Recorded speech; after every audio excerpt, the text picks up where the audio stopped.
Para Norman es una carta de amor al cine de terror. Muchísimas de sus escenas están hechas con referencias de muchísimas películas de este mismo género, incluyendo los slashers, tan así que incluso al inicio de la película te la presentan con el típico inicio de las antiguas películas de terror.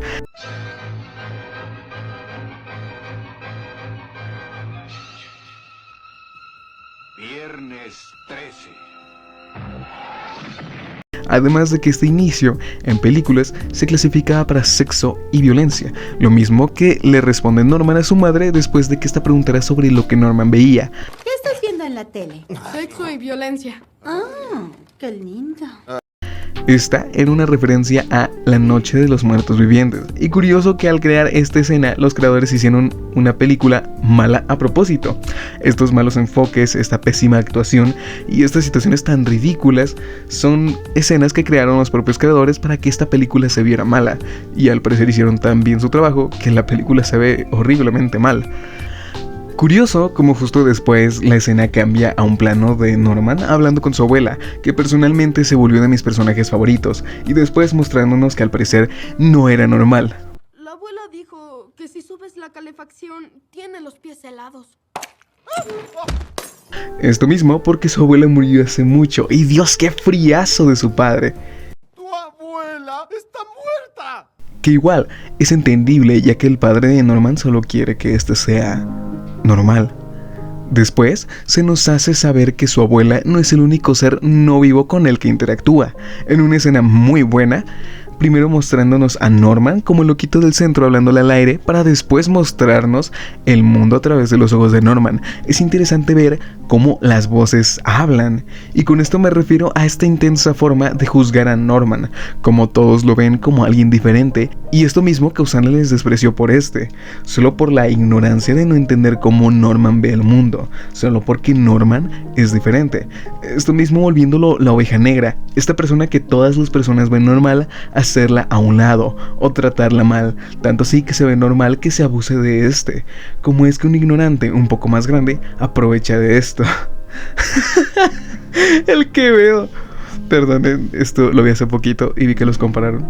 O se aprovecha de esto y nadie hace nada para hacer un cambio, como todos se sienten tan alejados de Norman y le tienen tan poca empatía que no les importa que le pase esto, por cómo es Norman, quien no pidió nacer así, quien solamente es como es, y solo por eso se le trata de una forma tan despectiva. Puede que hayas estado de este lado, o puede que no, puede que estés del otro lado de la moneda sin entender la otra vista, habiendo hecho estas cosas horribles a alguien que solamente era diferente. Pero créeme que sé lo que digo, cuando a veces uno no puede no sentirse solo, viendo cómo nadie entiende el mundo desde tu punto de vista, cómo nadie se toma a pensar las cosas y cómo ves el mundo, solo juzgan tus acciones sin pensar en una razón.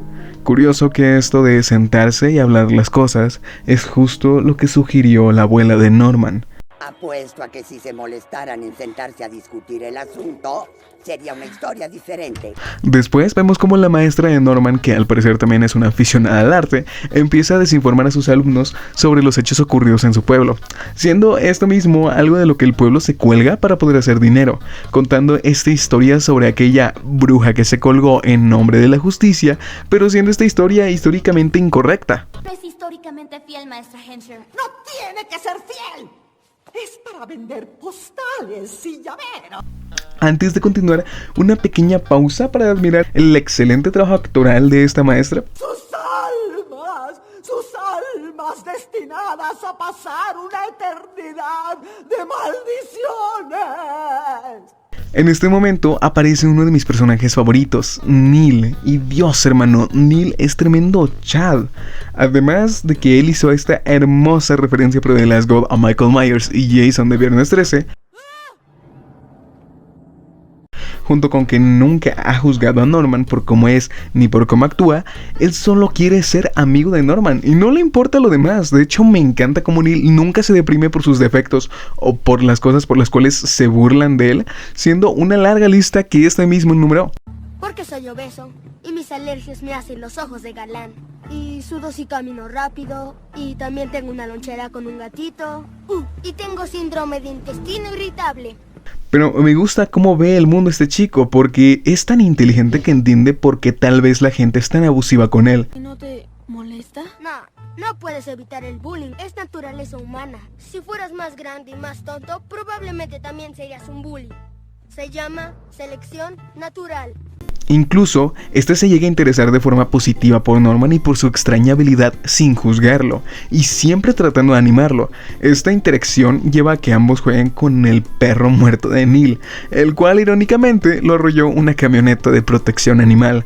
Y aquí un pequeño apartado para señalar este humor tan bueno, crudo y a veces negro que tiene esta película, como por ejemplo el letrero de la ciudad que dice "Bienvenido a Blight Hollow", un buen lugar para colgarse, siendo personalmente un muy buen chiste. Esta peli trata con la muerte de una forma más normal y claro, sin hacerla ver tan cruda. Un claro ejemplo es la muerte del tío de Norman o la ejecución de la niña, la cual es la bruja de Blight Hollow. Una niña, una simple niña, que tenía las mismas habilidades que Norman, ver a los muertos. Al final, esta fue ejecutada por el miedo de las masas, miedo que no entendían, era diferente y eso la hacía peligrosa, nadie podía entenderla más que su madre, pero con Norman las cosas no son así. Claro que su madre intenta entenderlo, pero esto no funciona cuando su padre le hace el doble de daño, y más con sus actos y comentarios. Podríamos creer que estos comentarios no deberían de tener cierta importancia, pero la verdad es que cualquiera quiere que sus padres se sientan orgullosos de uno, o que lo entiendan.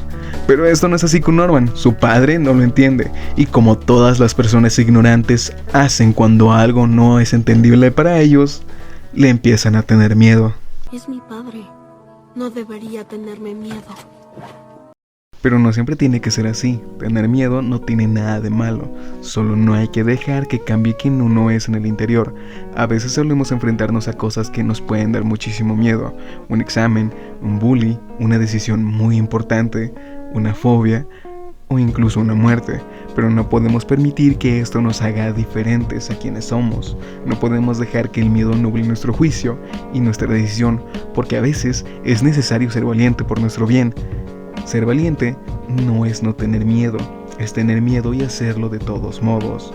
Por eso mismo, uno tiene que saber enfrentar estos miedos, enfrentar aquello que uno teme, porque sabemos que si no lo hacemos nos quedaremos estancados.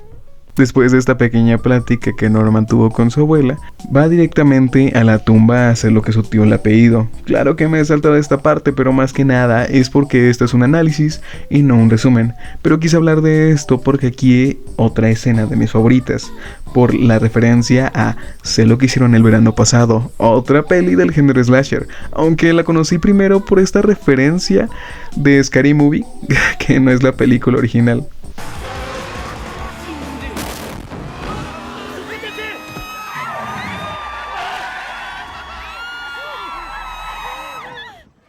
Norman, al llegar, intenta hablar con esta brujita, pero siendo esto a oídos sordos. Esta niña tiene tanto odio y rencor en su corazón que no puede ver más allá, y Norman se lo recrimina. Puede que seas diferente y que al ser diferente hayas asustado, pero tú también eres mala. Te aislaste del mundo y de las personas. Fuiste cruel con las personas que te hicieron esto. ¿Crees que porque solo viste personas malas no hay personas buenas? Sí había personas buenas. La madre de Aggie era una mujer dulce, que le leía cuentos a su pequeña hija bajo un árbol para que ésta durmiera, pero las personas que tenían miedo de Aggie la separaron de sus brazos. Al final, todo este odio se condensó y se convirtió en el único propósito de Aggie, y la única razón por la que existía: hacer sufrir a aquellos quienes le habían hecho lo mismo. Pero creo yo que en cuanto ella decidió hacer esto, se rebajó al mismo nivel. Norman trata de explicarle esto, la pone a descansar debajo del árbol y le cuenta un último cuento, para que pueda descansar finalmente en paz. Al final, para Norman trata de un chico algo extranormal, un joven que es diferente, que se recluyó de las otras personas por estas malas experiencias, pero en un momento decidió dejar de tener miedo y enfrentar las cosas de frente. Si tienes miedo de cualquier cosa, desde algo simple hasta algo que realmente dé miedo y sea complicado, está bien, solo no dejes que este miedo te consuma. y te convierte en algo que no eres, porque es fácil dejarse llevar por el odio y el miedo, sentimientos primordiales y principales con un gran poder. Enfrenta las cosas de frente y sé valiente, porque a pesar de que está bien tener miedo, no está bien que el miedo dicte tu vida. Ay Dios, perdónenme por esta edición tan cruda. Y perdónenme como por tal vez la forma en la que hablé. Todo esto fue grabado de una sola jalada y con un vaso de agua. Y junto con esto estoy algo emperrado. Brawl Stars me quitó como 40 copas. Estoy tratando de subir al primo a las 1000 copas y no puedo. Bufeen al primo. Nos vemos. Goodbye everybody.